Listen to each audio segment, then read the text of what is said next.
What's up, CP Nation? Listen, today we're going to talk about how to get rid of that big old stomach. So make sure y'all put down the fries and the honey buns, and let's get straight into it.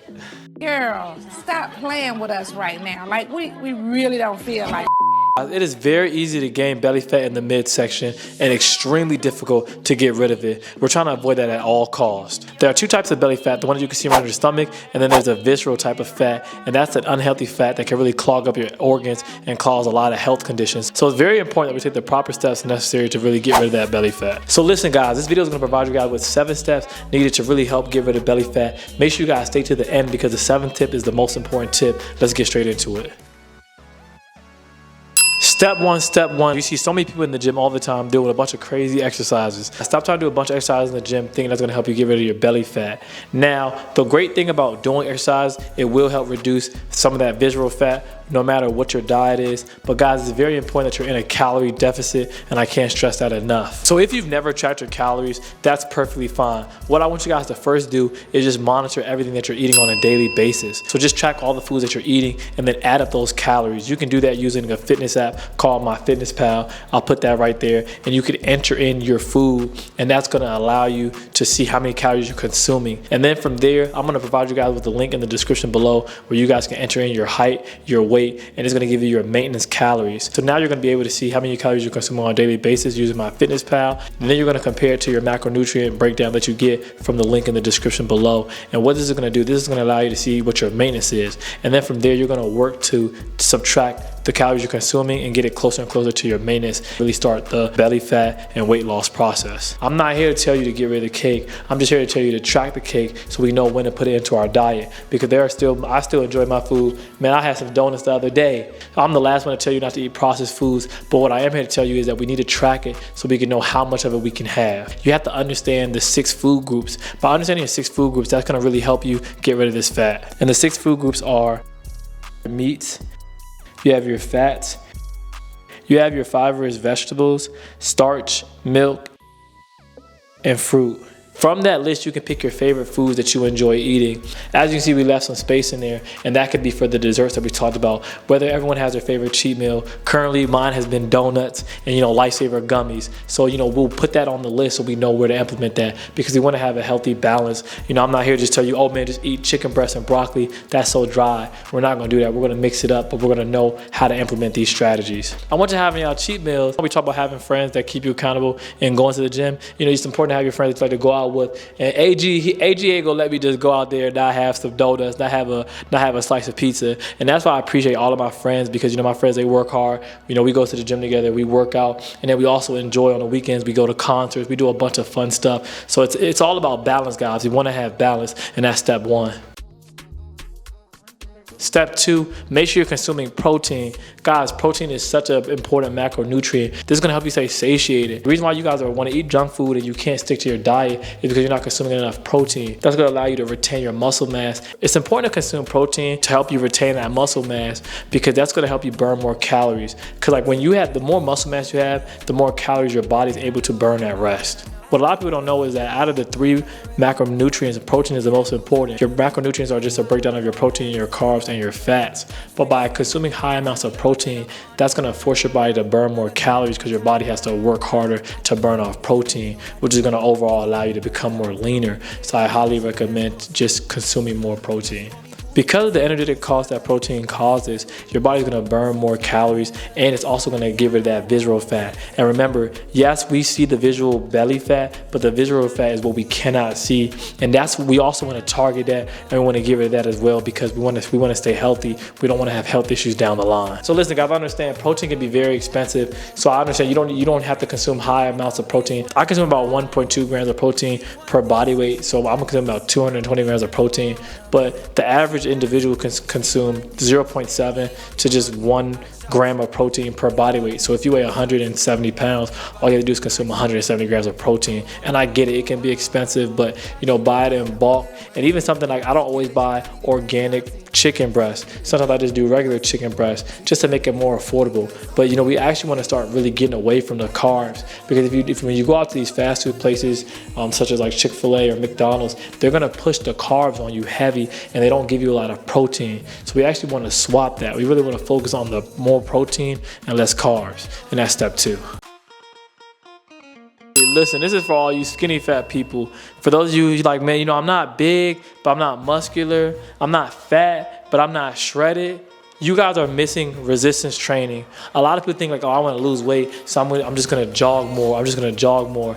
No, guys, you want to really get in the gym, making sure you're lifting weights, you know, anywhere from 3 to 4 times a week. I'm in the gym 5 days a week, and that's going to allow you to lose that weight and stay shredded, because what happens is a lot of times when you lose weight and you're just doing cardio, you end up losing a lot of muscle. The reason why it's important to do the resistance training is because the resistance training allows your body to hold on to the muscle. That's how I'm able to stay so shredded and lean when I'm losing weight, because I'm in a calorie deficit right now, but I'm able to retain my muscle because I'm literally pumping that weight to stay strong. As I mentioned earlier, exercise is gonna allow you to get rid of that visceral fat. Also, listen guys, I know some of y'all lazy. Some of y'all got desk jobs. I'm in IT as well, so I'm behind the computer a lot. You guys can do different activities to really help burn weight. You don't have to just do the gym. Your non-exercise activity, thermogenics. There are so many different ways to do this. You can do this by just being active, walking to the grocery store, handling your groceries. This is gonna allow you to be active all throughout the day, and this is gonna be a second major tool to really helping you burn that fat and keep the muscle on.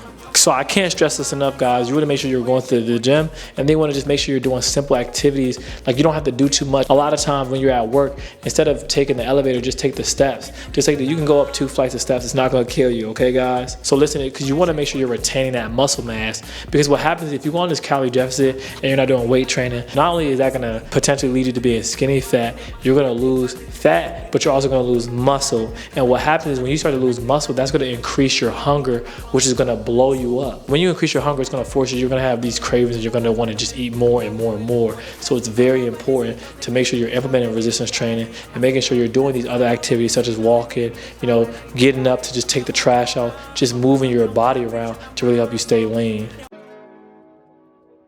Step four, and I'm a carpet of it as well, guys. Making sure you're getting enough sleep. I know we're busy. I know a lot of us have kids. We have intense jobs. You know, we're running businesses. We're editing videos just for you guys. So I understand it can be intense, but you really want to make sure you're getting that sleep. There was a study where they took both men and women who were sleeping for about 7 hours. One group was sleeping for 4.5 hours, and the other group was sleeping for 9 hours. The group that was sleeping for 4.5 hours ended up consuming 300 calories more, and this caused an increase in their fat percentage. These groups were allowed to consume as much calories as they wanted. They weren't even in a calorie deficit, so both of them gained weight.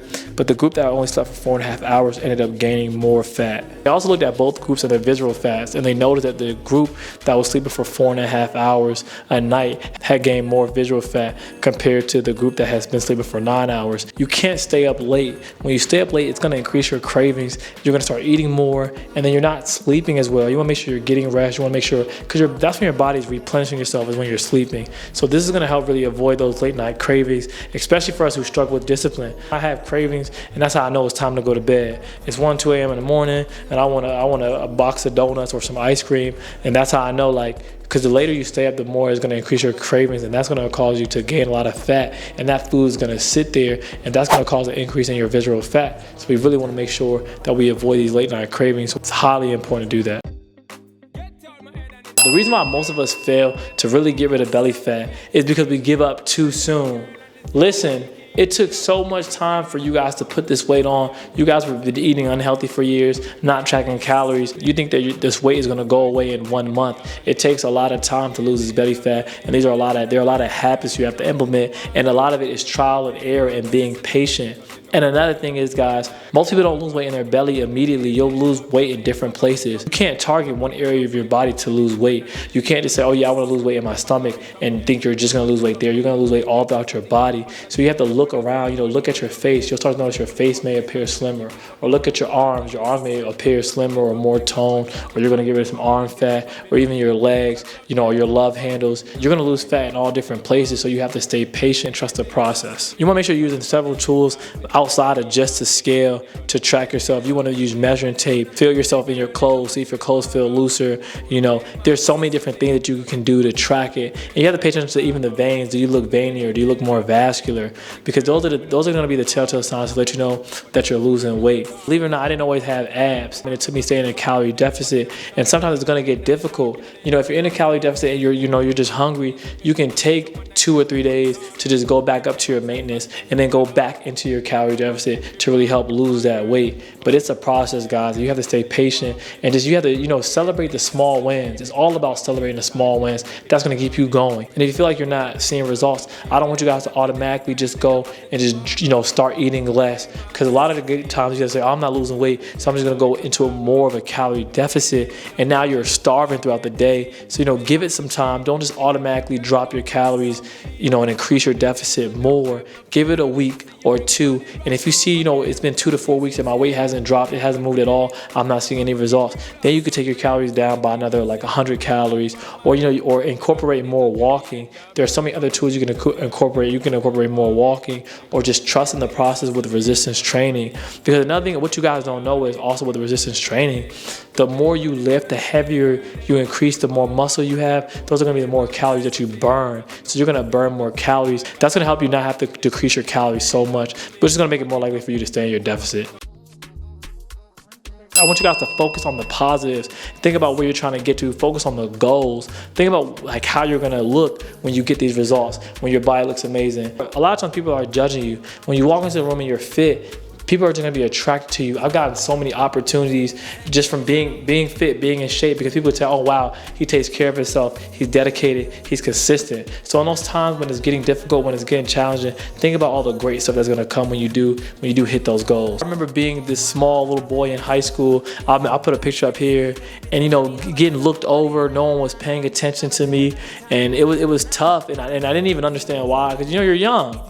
But now as I've gotten older and I've gotten in shape, you know, if I played sports or just playing football, as I've gotten older and I've gotten in shape, I see the way people approach me, people talk to me, the way people treat me with respect, or even how some women approach me. Like, you know, the opposite sex is gonna notice. You know, men, we notice when we see an attractive girl who's fit, and women, you know, they notice when they see a guy who's in shape and the discipline that they have. So I really want you guys to focus in those times when it gets tough, because, you know, losing weight, losing belly fat, it can be challenging at times, but very doable. But you have to understand your why. So by knowing your why, by knowing the great things that can come from it, that's going to allow you to stay confident. That's going to allow you to stay on your journey.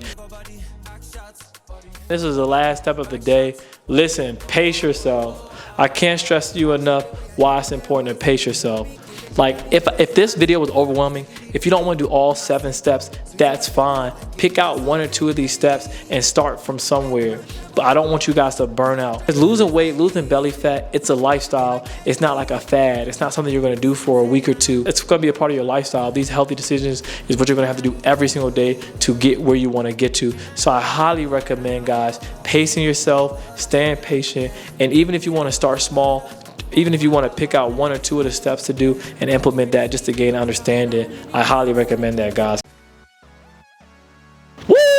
Okay, guys, listen, man, those are the 7 steps. Thanks for staying locked in. I appreciate you guys. Listen, if you guys are confused, you guys have never been to the gym before, and you're like, you know what, I want to get active, I'm going to provide you guys with my free fitness ebook. It's going to provide you guys with a workout plan that you can do at home, body weight exercises to really help you get lean. It's something that's really going to get you started. It's going to involve a macronutrient calculator. It's going to involve meal options, training regimens, the whole 9 yards. So make sure you email me the word ebook for my free fitness ebook, and I'll email it over to you in 28 to 48 hours. Also, guys, hit the description below. You guys can check out the additional links to get your macronutrient breakdown. So hit the description, check that out. And we have the food scale. We have a bunch of stuff that you can purchase. Listen, I highly recommend, I didn't mention it earlier, I highly recommend getting the food scale. That's going to be in the description below as well. And the food scale is going to allow you to track your food, because you're going to put the food on the food scale. That's how you're going to weigh your chicken, so you can see how much you're consuming, how much rice you need, how much chicken you need, how much potatoes you need, the whole 9 yards. So listen, y'all, make sure you guys check out the description below and email me for the ebook. Listen, be locked in, and listen, these 7 steps, some of it you may have never heard, some of it you may have heard before, but let's get started, man. Let's get to work. I want to see those before and after pictures. I want everybody looking amazing. We're about to head into the winter time, so this is time to get right, so that when the springtime comes and the summertime comes, we're looking snatched up, man. So as usual, man, CP Nation, man, content performance, don't forget to hit that subscribe button. Make sure you hit the subscribe button, hit the notification button. We locked in. Content performance, we out.